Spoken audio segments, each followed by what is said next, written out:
Chegamos ao episódio 62 do nosso podcast. É uma honra ter você aqui comigo. Que a paz de Cristo inunde o seu coração. Não se esqueça de fazer o download dos episódios anteriores e, se puder, compartilhe. Você pode estar abençoando vidas. O nosso tema de hoje é: E agora, José? Com base em Gênesis 37, de 5 a 10, e a partir do texto de Daniel Conejero, escritor, professor de teologia e pregador da Palavra de Deus. O texto está disponível em www.estiloadoração.com. Adoração sem cedilha. A expressão "e agora" é usada para denotar dúvida, espanto ou surpresa, e teria ficado popular a partir do famoso poema de Carlos Drummond de Andrade, E agora, José? Segundo alguns estudiosos do tema. Em termos práticos, em se tratando do cotidiano, quem nunca ficou meio perdido diante dessa pergunta? E agora? O José de Drummond parecia totalmente retratado nos primeiros versos do poeta. Veja. E agora, José? A festa acabou, a luz apagou, o povo sumiu, a noite esfriou. E agora, José? E agora você? O retrato se completa ao fim do poema com uma pergunta que denota não haver saída para o José de Drummond. José, para onde? Diz o poeta. Isso nos lembra alguma coisa? Nós nos enxergamos em situações semelhantes? Na minha singela avaliação, sim. Nós fazemos essa pergunta a nós mesmos quando acaba o gás, quando perdemos o emprego, quando o amor de nossas vidas vai embora, quando não vemos solução aparente e o problema nos parece maior que tudo, maior que a nossa capacidade de resolvê-lo. E agora? E agora? O que eu faço? Com a reflexão de hoje, queremos mostrar à luz da Bíblia que sempre há uma saída para os que esperam em Deus e entendem que, em estando nos caminhos do Senhor, há um propósito em todas as situações pelas quais passamos e, ao final, Deus sempre nos fará mais que vencedores. O nosso personagem é o José do Egito, o José de Deus, um dos nossos maiores exemplos de fé, obediência, cuidado, responsabilidade, perseverança e firmeza. O nome José vem do hebraico Yosef e significa que ele acrescente, ou seja, que Deus acrescente filhos, ou possa ele acrescentar. Tal significado fica esclarecido em Gênesis 30, 24. Dê uma olhada. Popularmente, José, filho de Jacó, ficou conhecido como José do Egito. É claro que essa designação se dá por conta do modo com que Deus o exaltou entre os egípcios. José nasceu em Padã Arã, 6 anos antes de Jacó retornar a Canaã. Nessa época, o patriarca tinha cerca de 90 anos de idade. O período histórico mais provável em que José viveu talvez seja o da era dos faraós Ixos, entre 1720 e 1570 a.C. José era o filho preferido de Jacó, pois, além de ser seu filho da velhice, também era o filho de Raquel. José ganhou uma túnica especial de Jacó, Gênesis 37, verso 3, o que demonstra a sua predileção. Outro fato que exemplifica essa condição de filho preferido é o episódio do reencontro entre Jacó e Esaú. Naquela ocasião, José e Raquel foram colocados num lugar mais seguro da comitiva. Alguns argumentam que a túnica que Jacó lhe deu de presente talvez fosse um sinal de que o pai pretendia fazer de José seu principal herdeiro. Porém, não há base realmente sólida para considerar essa hipótese como certa. Meu tópico primeiro, o início da saga de José. O convívio de José com seus irmãos foi marcado pela inveja deles e pelo seu descontentamento por considerarem que José era o filho preferido de Jacó, seu pai. Gênesis 37, verso 4. Mas a situação se agravou quando Deus deu sonhos a José, nos quais sua família se curvava diante dele. Eu leio para você Gênesis 37, versos 5 a 10. Sonhou também José um sonho que contou a seus irmãos. Por isso o aborreciam ainda mais e disse-lhes: Ouvi, peço-vos, este sonho que tenho sonhado. Eis que estávamos atando molhos no meio do campo, e eis que o meu molho se levantava, e também ficava em pé, e eis que os vossos molhos o rodeavam, e se inclinavam ao meu molho. Então lhe disseram seus irmãos: Tu, pois, deveras reinarás sobre nós? Tu, deveras, terás domínio sobre nós? Por isso, tanto mais o aborreciam por seus sonhos e por suas palavras. E sonhou ainda outro sonho, e o contou aos seus irmãos, e disse: Eis que ainda sonhei um sonho, e eis que o sol e a lua e 11 estrelas se inclinavam a mim. E contando-o a seu pai e a seus irmãos, repreendeu-o o seu pai e disse-lhe: Que sonho é este que sonhaste? Porventura viremos eu e tua mãe e teus irmãos a inclinar-nos perante ti em terra. Veremos mais adiante que esses sonhos se cumpriram de uma maneira extraordinária e inequívoca, provando o valor da fé e da perseverança, provando a grandeza de Deus, provando a sua infinita misericórdia. Meu tópico 2, e agora, José. Motivados pelo ciúme, os irmãos de José planejavam matá-lo. Pensaram ser a melhor ocasião quando José foi enviado por seu pai para encontrar seus irmãos e verificar como estava o rebanho, mas foram impedidos por Rúben, o irmão mais velho. Gênesis 37, 22. Então eles o lançaram em uma cova e, vendo passar pelo local uma caravana de ismaelitas midianitas, tiveram a ideia de vendê-lo. Por fim, quando a caravana chegou ao Egito, José foi vendido como escravo pelos midianitas a Potifar, que era oficial de Faraó. Aqui a pergunta que não quer calar: e agora, José? Invejado, perseguido, traído, atirado a uma cova, vendido por seus irmãos aos ismaelitas medianitas, revendido a Faraó. E agora, José? Muitos, numa situação dessa, se desesperariam, muitos desistiriam, muitos achariam que o fim da jornada havia chegado. José não. Ele sabia que Deus tinha um propósito em sua vida. Os sonhos não foram obra do acaso. Deus falara com José. E o que Deus fala, você sabe, Deus cumpre. Meu tópico 3. De escravo a supervisor da casa de Potifar. José começou a prosperar na casa de Potifar, até que foi promovido a supervisor da casa. Você vê isso em Gênesis 39, verso 4.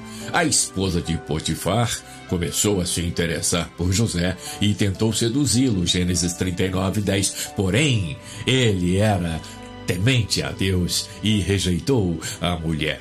Na última tentativa de sedução, a mulher de Potifar conseguiu ficar com a roupa de José nas mãos. Então, ela aproveitou isso como ferramenta de acusação contra José. O marido acreditou na acusação feita pela esposa e mandou José para a prisão.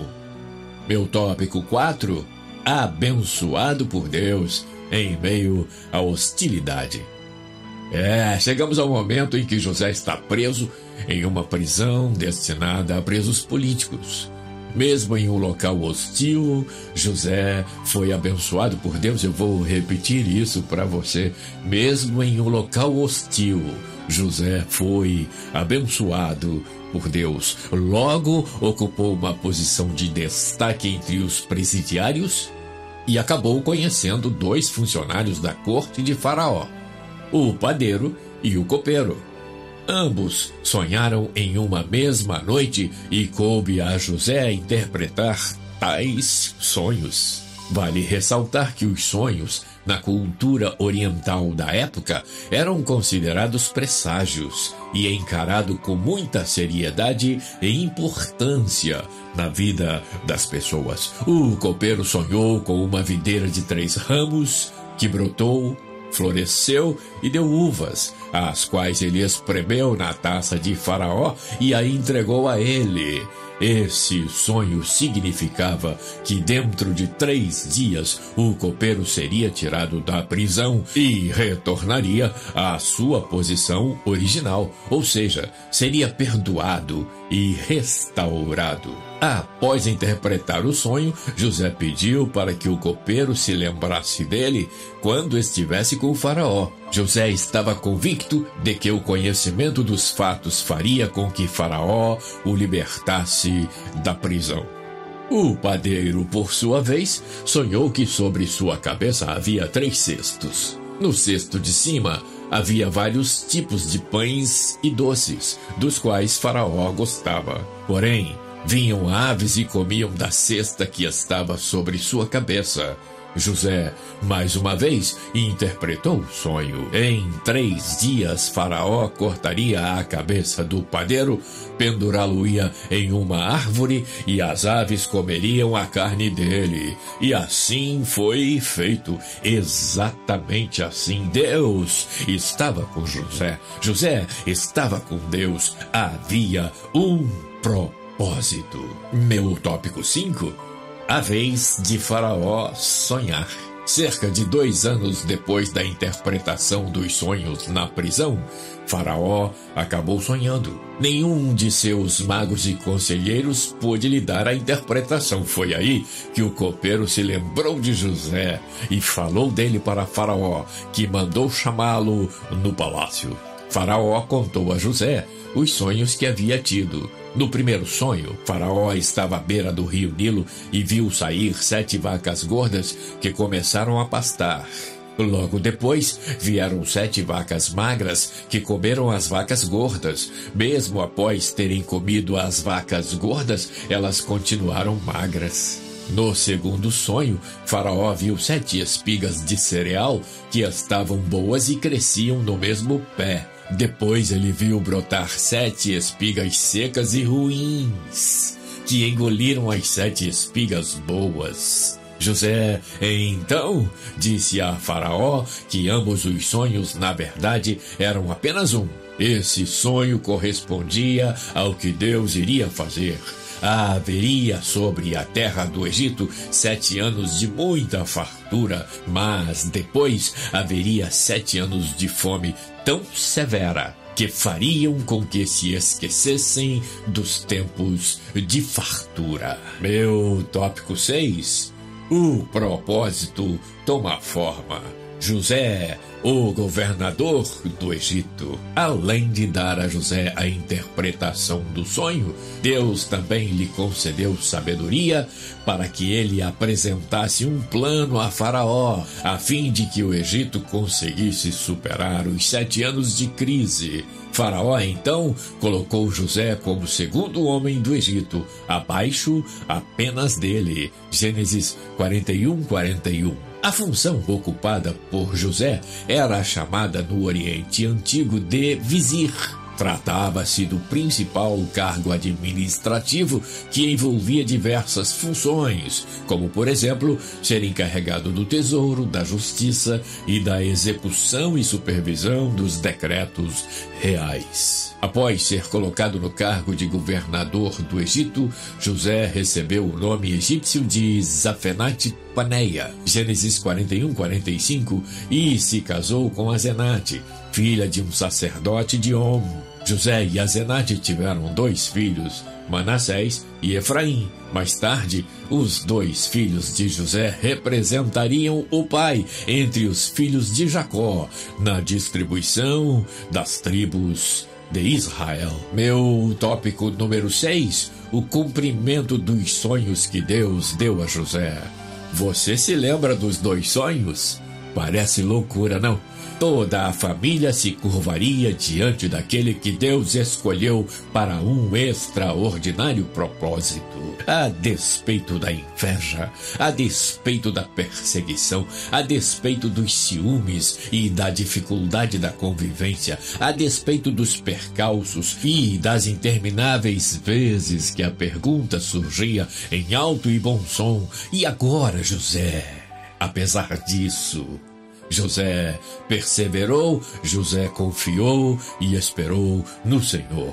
Com a fome que assolava a terra, crescia a fama de que o Egito tinha mantimento. Isso fez com que os irmãos de José fossem até lá em busca de socorro. Em um primeiro instante, apenas José os reconheceu. Gênesis 42, 7 e 8. Mais tarde, porém, após alguns testes por parte de José, Gênesis 43, 18, o governador do Egito, José, revelou sua verdadeira identidade aos seus irmãos. Aquele foi, certamente, um encontro carregado de emoção. Você confere isso em Gênesis 45.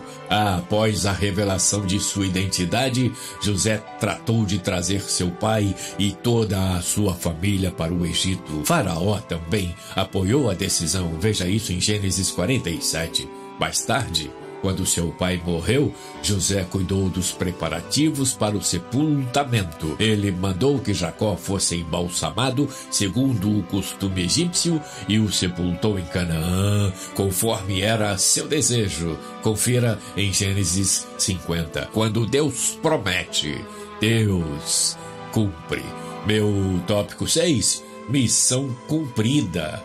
O repouso do guerreiro. Depois de sua longa história, José entendeu que tudo havia sido um plano de Deus e que o propósito era preservar Israel. O propósito era preservar Israel através da vida de José. José entendeu perfeitamente já ao final de sua jornada. Confira em Gênesis 45, 7, Gênesis 50, verso 20. José viveu o resto dos seus dias no Egito e alcançou a 3ª geração dos filhos de Efraim. Morreu com 110 anos de idade. Antes de morrer, José relembrou a promessa que Deus havia feito aos seus pais, Abraão, Isaque e Jacó, de que seu povo herdaria a terra prometida. Então ele pediu para que, quando Deus tirasse os israelitas dali, que seus restos mortais também fossem levados por eles. Assim, José morreu confiante na promessa do Senhor. Mais tarde, Moisés se lembrou do desejo de José e tirou seus ossos do Egito, conforme registrado no livro de Êxodo 13, 19. Foi sepultado José em Siquém, em um pedaço de terra que seu pai Jacó havia comprado. Confira em Josué 24,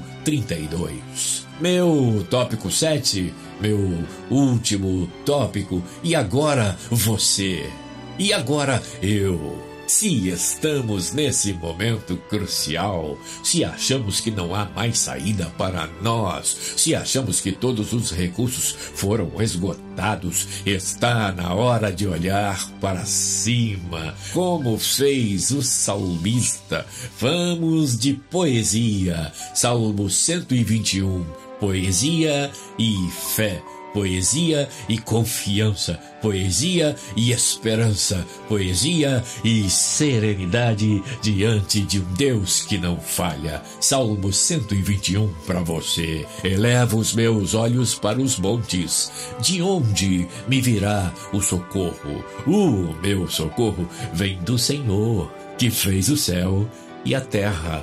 Não deixará vacilar o teu pé. Aquele que te guarda não tosquenejará. Eis que não tosquenejará, nem dormirá. O guarda de Israel, o Senhor é quem te guarda. O Senhor é a tua sombra, à tua direita. O sol não te molestará de dia, nem a lua de noite. O Senhor te guardará de todo mal. Ele guardará a tua alma. O Senhor guardará a tua entrada e a tua saída desde agora e para sempre. E agora, José, agora confiar. Agora é confiar. O exemplo de José é definitivo, e não somente José. Eu poderia perguntar para Jó: e agora, Jó? Você perdeu bens, muitos bens, quer dizer, todos os bens. Perdeu família, a mulher te desprezou, resta apenas um caco de telha para coçar os ferimentos. E agora, Jó? Certamente ele responderia: ainda que ele me mate, nele esperarei, contudo os meus caminhos defenderei diante dele. Jó 13, verso 15. E diria mais: porque eu sei que o meu Redentor vive e que por fim se levantará sobre a terra. Jó 19, verso 25. Eu poderia perguntar também para Daniel: e agora, Daniel, jogado na cova, cheio de acusações, e tem leão para todo lado, e agora, Daniel? Certamente ele diria: o meu Deus enviou seu anjo e fechou a boca dos leões, e eles não me fizeram mal algum, porque foi achada em mim inocência diante dele, e também diante de ti, ó rei, não tenho cometido delito algum. Daniel 6, 22. Finalmente vamos perguntar a Paulo: e agora, Paulo? Jogado no cárcere, juntamente com Silas, corpo dilacerado pelos açoites, ouvidos cansados de impropérios, já vai dar meia-noite. E agora, Paulo, o que vocês vão fazer? Paulo e Silas responderiam: vamos louvar, vamos louvar, vamos louvar. Confira isso em Atos 16, de 25 a 40. Eu leio um trecho para você, um pequeno trecho. Atos 16, de 25 a 28. E perto da meia-noite, Paulo e Silas oravam e cantavam hinos, e os outros presos os escutavam. E de repente sobreveio um tão grande terremoto que os alicerces do cárcere se moveram, e logo se abriram todas as portas e foram soltas as prisões de todos. E acordando o carcereiro e vendo abertas as portas da prisão, tirou a espada e quis matar-se, cuidando que os presos já tinham fugido. Mas Paulo clamou com grande voz, dizendo: não te faças nenhum mal, que todos aqui estamos. E o carcereiro ainda perguntaria: e agora, Paulo? Paulo certamente responderia: crê no Senhor Jesus e serás salvo tu e a tua casa. Fé, obediência, cuidado, responsabilidade, perseverança e firmeza. Lembra?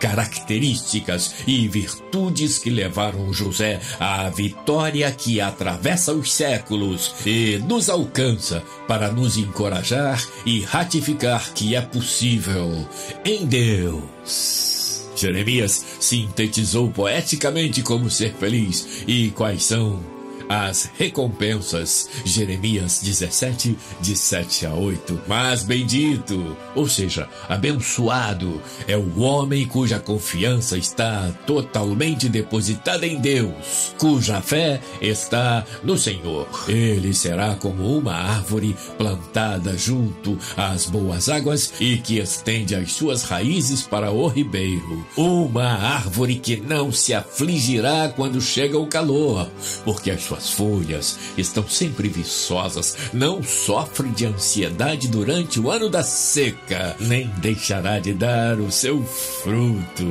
Pensa nisso, e o Deus de paz inunde o teu coração de convicção e de esperança, de fé e de certeza da vitória, de paciência e de serenidade, e te faça repousar em segurança. Obrigado por estar aqui comigo. Até o próximo episódio, na semana que vem, se Deus quiser.